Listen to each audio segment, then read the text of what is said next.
Salut bande de petits photographes, aujourd'hui je vous présente le Samyang 14 mm f2.8, un objectif qui va sur APS-C et sur plein format, mais moi je vais le tester sur APS-C pour vous aujourd'hui.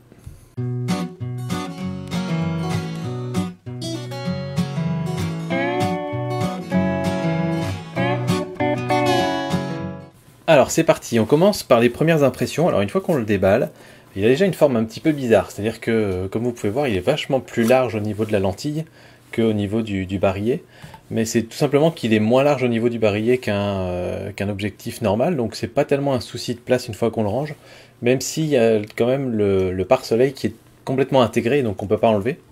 Donc ça prendra un petit peu plus de place à ce niveau-là si d'habitude vous enlevez le pare-soleil. Après, une fois qu'on l'a dans les mains, il est tout en métal, il est bien solide, bien costaud. La bague de mise au point est particulièrement douce. Et surtout, elle est extrêmement longue. Alors, on va en reparler, c'est un objectif qui est complètement manuel, c'est pas un objectif autofocus. Mais donc du coup, quitte à faire une optique manuelle et à faire sa mise au point manuellement, c'est important d'avoir une bague de mise au point qui est très longue. Et vous voyez, là, je la tourne, et j'arrive à l'infini. Donc on est hyper précis en fait quand on fait la mise au point en manuel. Donc ça, c'est assez appréciable. Après, bon, on a tout ce qui est de plus normal. C'est une bague métallique quand même derrière. Donc on a vraiment un objectif de très bonne qualité. Et vous pouvez remarquer que la lentille frontale ici est complètement bombée. Donc ça va poser un petit problème si vous voulez mettre des filtres, parce que soit il faut acheter une énorme boîte qu'on vient mettre par-dessus, soit on peut simplement pas mettre de filtre par-dessus. Donc voilà, c'est les premières impressions qui sont très bonnes, même si c'est un objectif un petit peu atypique. Les caractéristiques, donc comme je vous disais, c'est un 14 mm qui ouvre à f2.8, donc comme le Tokina, hein, le Tokina 11-16 dont je vous ai déjà parlé, sauf que cet objectif 14 mm f2.8 peut s'adapter sur un appareil photo plein format, d'où la grande optique frontale que vous avez ici. C'est un objectif entièrement manuel, comme je vous disais, c'est le parti pris de Samyang, en tout cas ça l'a été pendant longtemps, c'est de faire des optiques non stabilisées, sans autofocus, souvent sans zoom aussi d'ailleurs, pour du coup avoir un prix qui défie toute concurrence et une bonne qualité optique. Donc c'est ça qu'on va vérifier dans cette vidéo. Donc il n'est pas stabilisé, il n'y a pas d'autofocus, il pèse aux alentours de 550 grammes, ce qui est assez correct je trouve, c'est pas trop lourd. Il fait un peu moins de 10 cm de long et il n'y a pas de diamètre de filtre parce qu'on peut mettre de filtre dessus. Et aujourd'hui vous le trouvez aux alentours de 350 € environ. Donc vous voyez que c'est vraiment pas cher pour une optique plein format. Et même pour une optique ultra grand angle APS-C, c'est pas cher. Alors évidemment, on va l'utiliser beaucoup pour faire de la photo de paysage. Vous pouvez aussi vous amuser à faire des portraits un peu créatifs ou faire des photos d'objets. Enfin, l'intérêt d'avoir un ultra grand angle, c'est que vous allez pouvoir donner beaucoup de profondeur à votre photo. Superposer un peu les plans. Donc souvent on fait ça en photo de paysage, mais vous pouvez l'utiliser de façon créative dans plein d'autres domaines. Donc en conditions réelles, c'est bien simple, c'est pas tellement différent d'un autre objectif. Il suffit juste de penser à faire sa mise au point avant de mettre l'œil dans l'appareil photo. Donc on va d'abord sélectionner à peu près. Moi je me suis souvent calé à l'hyperfocal, alors c'est peut-être un petit regret que j'ai. Ici on a une bague de mise au point avec les mètres et les pieds. J'aurais beaucoup aimé avoir une bague d'hyperfocale en même temps pour pouvoir savoir exactement où se placer l'hyperfocale. Après moi j'ai mes petits repères dans ma tête, je sais qu'à 14 mm en gros si je me mets à 2 mètres de mise au point et que je me mets à f8, f10, je vais être globalement bon vers l'infini et être assez proche vers moi. Donc voilà, j'ai mes petits repères, donc c'est pas trop un souci pour moi, mais c'est vrai qu'une bague d'hyperfocale, enfin des repères d'hyperfocale aurait été pas mal. Donc voilà, une fois qu'on l'a monté sur l'appareil, une fois qu'on a fait sa mise au point, on n'y touche plus. Il n'y a plus qu'à prendre des photos comme avec n'importe quel objectif. Et là, l'intérêt d'une focale fixe, enfin l'intérêt en tout cas, une des spécificités des focales fixes, c'est qu'on va se concentrer sur sa composition et on n'a pas tellement moyen de zoomer ou de dézoomer. Et donc après, il faut faire avec. Moi, ça ne me gêne pas du tout pour un objectif de paysage d'avoir un objectif en mise au point manuel. Donc pour moi, verdict plutôt bon. 14 mm, c'est par moment un peu serré quand même. Moi j'ai pris l'habitude de faire des photos à 11 mm, à 10 mm, et c'est vrai que là à 14, de temps en temps sur des paysages un petit peu plus vastes, là où il y a des montagnes, etc., on aimerait parfois tirer un petit peu sur les bords. Maintenant je pense que monter sur un boîtier plein format, on est large. On va jeter un petit œil aux photos, donc je vous mets quelques photos que j'ai prises et puis on se retrouve dans Lightroom juste après.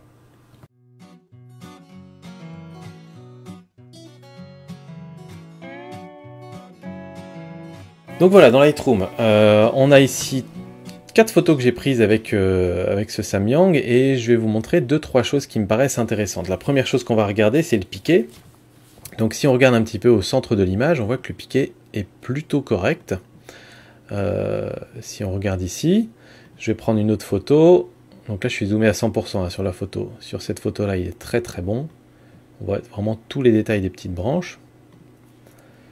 Sur cette photo-là, alors là, cette photo a été prise à 1/10 de seconde, mais je pense que j'ai pas tellement de flou de mouvement. Et on voit beaucoup de détails. Donc le piqué est vraiment, vraiment chouette. Et sur cette photo-là ici, alors là, on avait un petit peu de brume, donc je vais peut-être déboucher un peu les ombres. Mais vous pouvez voir ici, donc on est à 1/250e f8, on est vraiment dans des conditions parfaites. Et vous pouvez voir qu'on a énormément de détails. Donc ça, c'est très très intéressant. À titre de comparaison, ici c'est une photo prise à 14 mm avec le Tokina au centre. Voilà, ici ça me paraît plus conforme à ce que j'ai habituellement avec le Tokina, donc vous voyez que c'est très très bon aussi. Hein. On est dans les mêmes similitudes de piqué au niveau du centre en tout cas. Et là c'est avec le Canon 10-18 à 14 mm aussi. Voilà, sur cette photo là c'était très bon au centre. Mais de toute façon, le 10-18 à f8, il est aussi bon que le Tokina. Donc au centre, ils sont vraiment assez similaires les trois, tous les trois très bons. Là où on va voir vraiment une différence, c'est dans les coins. Et je vais vous montrer un petit peu ce qui se passe dans les coins avec une optique ultra grand angle. Vous voyez ici, comme c'est étiré vers les coins, c'est ce qu'on appelle un peu de la distorsion. Et c'est très très visible sur le Canon 10-18. Dans les coins ici, hop, si je me balade par là, on va peut-être déboucher un peu les ombres pour y voir plus clair. Quoique ici, ça apparaît encore pas trop, là on le voit bien sur le bord, très très fort, vous voyez. Là on n'a plus du tout le piqué qu'on avait au centre, vous voyez ici, là, on n'a quasiment aucun détail, alors qu'au centre on en avait beaucoup.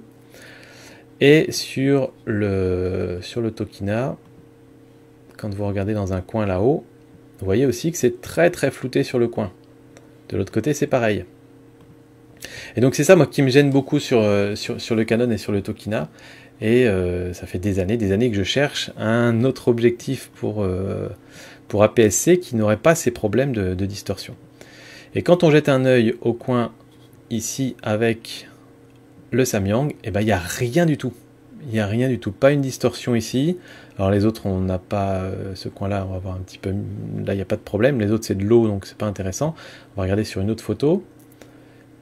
Ici, vous voyez qu'encore une fois, il n'y a pas du tout de distorsion. Là non plus, c'est impec. Et il me semble de mémoire qu'il y en avait un petit peu, voilà, légèrement en bas à gauche, dans le coin en bas à gauche, mais c'est très très léger.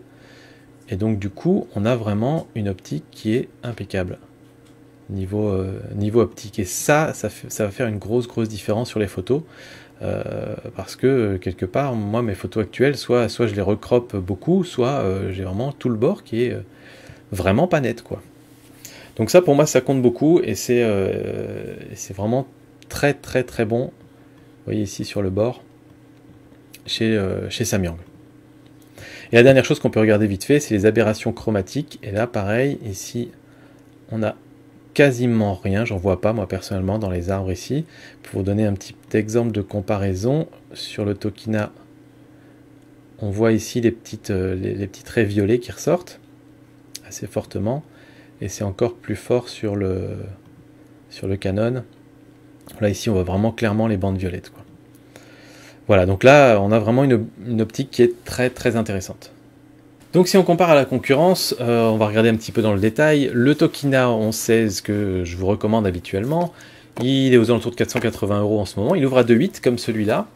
Il n'est pas stabilisé et DxO lui donne un piqué de 10. Alors je reviendrai peut-être après sur le piqué de DxO sur ces objectifs-là. Le Canon 10-18, donc lui il est à 260 €, c'est le moins cher des ultra grand angle aujourd'hui, mais c'est que si vous êtes chez Canon. Et par contre il y a une ouverture beaucoup moins grande, f4.5 à 5.6, donc c'est moins bien pour les photos de Voie lactée par exemple. Par contre il est stabilisé, mais il a un piqué un petit peu moins bon. Et le Samyang, lui, est un prix situé entre les deux, 350 €, il ouvre à f2.8, il n'est pas stabilisé et il est en focus manuel, donc ça peut en rebuter certains. Et le piqué est noté comme celui du Tokina. Donc pour le piqué, moi je me fie plutôt aux photos que j'ai vues plutôt que les tests de DxO, parce qu'ils vont donner une note globale. qui va se faire à différentes ouvertures, etc. Moi, je voulais regarder absolument à f8, à 14 mm et comparer les différents objectifs. Et là, pour le coup, pour moi, le Samyang, il est largement devant pour son homogénéité sur le cadre. Et ça compte vachement. Donc j'aurais tendance à dire, si vous utilisez jamais de filtre, par exemple, ça peut être très intéressant pour vous de prendre le Samyang. Donc en conclusion, voilà, on a un objectif qui est vraiment sympa, qui coûte 350 €, qui est enfin un objectif qui est bon partout, un objectif ultra grand angle qui est bon partout, en termes de piqué, il n'y a pas d'aberration chromatique, etc. Donc optiquement, c'est vraiment impeccable. Maintenant, les inconvénients, la mise au point manuelle qui peut en rebuter certains, le fait qu'on puisse pas monter de filtre dessus, ça pour moi c'est un gros point noir, parce que j'aime énormément faire des pauses longues avec mes objectifs, mettre un filtre polarisant par exemple, etc. Donc ça c'est les deux inconvénients que je vois. Autre avantage que j'ai pas dit, c'est qu'ensuite il va pouvoir se monter sur un plein format. Alors quand vous allez le mettre à 14 mm sur un plein format, vous allez utiliser une plus grande partie de l'optique. Il n'est pas dit que vous n'aurez pas de la distorsion sur les bords. Ça c'est encore un autre point qu'il faudra vérifier. Mais en tout cas sur APS-C, c'est une solution qui est tout à fait intéressante. Et donc du coup j'achète, si je suis, moi j'achèterais presque. J'avoue que je me tâte, mais j'ai déjà 2 objectifs ultra grand angle. Je sais pas si je vais en prendre un 3e. Mais il n'est pas parfait, quoi, en fait. Moi, j'aurais acheté si je pouvais mettre des filtres dessus. C'est vraiment la seule chose qui me dérange. Si je pouvais mettre des filtres dessus, j'aurais acheté directement. Là, il faut se balader avec toute une grosse boîte, etc. Donc voilà. Est-ce que après, peut-être qu'il faut que j'aille regarder mes photos de paysage et me dire le nombre de fois où je fais des photos de paysage sans filtre. Ou est-ce que c'est des effets que je peux simuler derrière, ou est-ce que c'est pas un bon compromis?